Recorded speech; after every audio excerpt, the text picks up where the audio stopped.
J'ai une obsession du déchet comme ressource, parce que c'est un matériau formidable. C'est un matériau léger, il est séduisant par sa couleur. Il y a rarement des matériaux qui sont, oui, finalement aussi séduisants et qu'on peut utiliser avec des choses, des applications très différentes. Il est tantôt dur, tantôt souple, léger, transparent, opaque.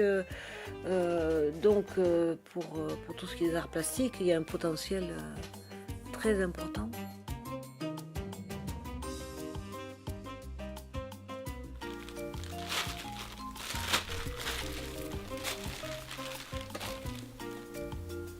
J'ai longtemps travaillé avec du cuir, que j'ai rencontré au hasard des différents ateliers que j'ai eus, tout particulièrement quand je suis arrivée à Bruxelles dans des squats, qui étaient des anciennes fabriques de sacs à main. Et quelques années plus tard, j'ai eu envie de me renouveler et de partir dans une nouvelle dynamique, mais tout en cherchant un matériau urbain et gratuit. Et enfin voilà, travailler sur l'idée de résilience, de faire avec ce qui était à ma disposition.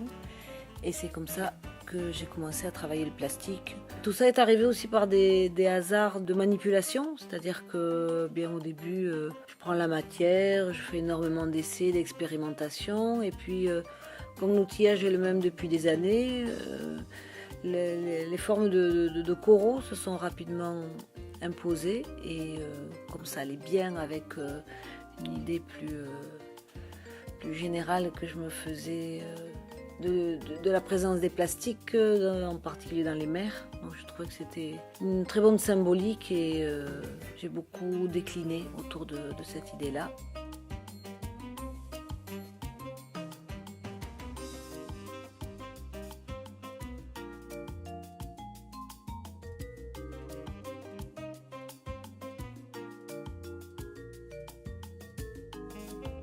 Donc c'est vraiment aussi voir dans tous ces déchets des ressources pour travailler sans encore aller acheter des nouveaux matériaux. Il y a suffisamment, on déborde de matière comme ça jetée, qu'il faut absolument, c'est presque un devoir aussi de les remettre en circulation, de piocher dedans, de les valoriser.